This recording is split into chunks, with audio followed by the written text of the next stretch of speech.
In some situations, the answer truly is, hey, invest in one of my courses, buy one of my courses, it'll help you out. But in other situations, as unfortunate as it is for me, that does want to sell courses, there are situations where the market is just not the answer. And let's just keep things real, and let's kind of just make sure that you're not walking yourself into a buzzsaw.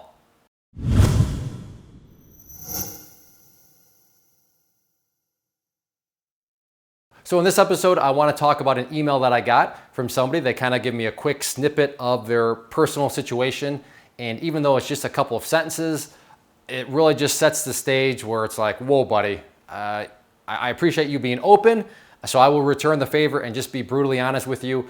Even if it's probably not what you want to hear, even if it's, if I'm being honest, even if it's not really what I want to tell you, because I'd much rather tell you, hey, buy my course.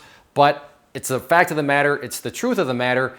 And like I said, if you find yourself in not maybe this exact situation, but something similar, then be aware of it and realize that probably tapping the brakes is going to be your best bet. So let's get to this email. Hey Clay, my name is Charles from Richmond, Virginia.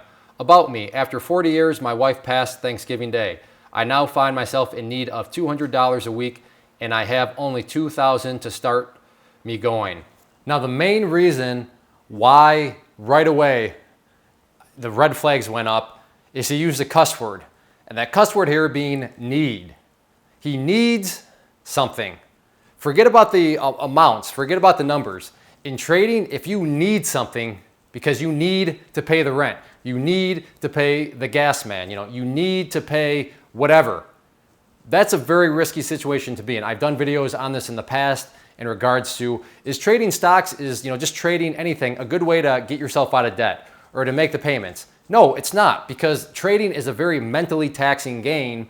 And when you have the added stress of needing something because you need to pay this or need to pay that, it is going to just cause haywire, havoc. It's not going to turn out pretty. That's why, as I talk about all the time, whether it be on the podcast or other videos, you got to have some sort of safety cushion. I always say at least 6 months worth of expenses. But if you can get more, that much better, because at least in those situations, you don't sit there and say, well, I need this because I don't. You can say, all right, I'm relaxed. I don't need anything because I have 6, 9, 12 months of expenses set aside. That's a very different mental game than needing something.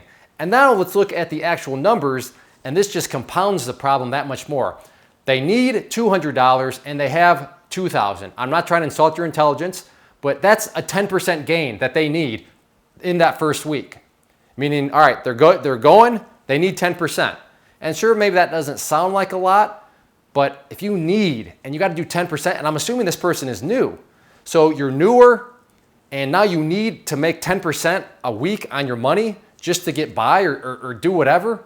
That's a scary situation, and that's a situation where, and like I told this person, you know what, your best bet, hold on to that $2,000, use it as kind of a safety fund, whatever you want to call it, a slush fund, a rainy day fund, and go out and just get a job. Get a couple part-time jobs.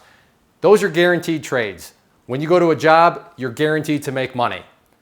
When you're trading, there are no guarantees.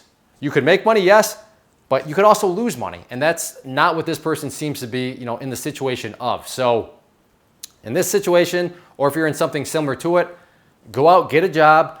Put the whole trading thing on the back burner, and you can come back and revisit it later. But depending on your personal finances, your situation, just realize that trading is not always the answer, especially if you need something. That's a very, very dangerous word in the world of trading, and you got to be careful of it.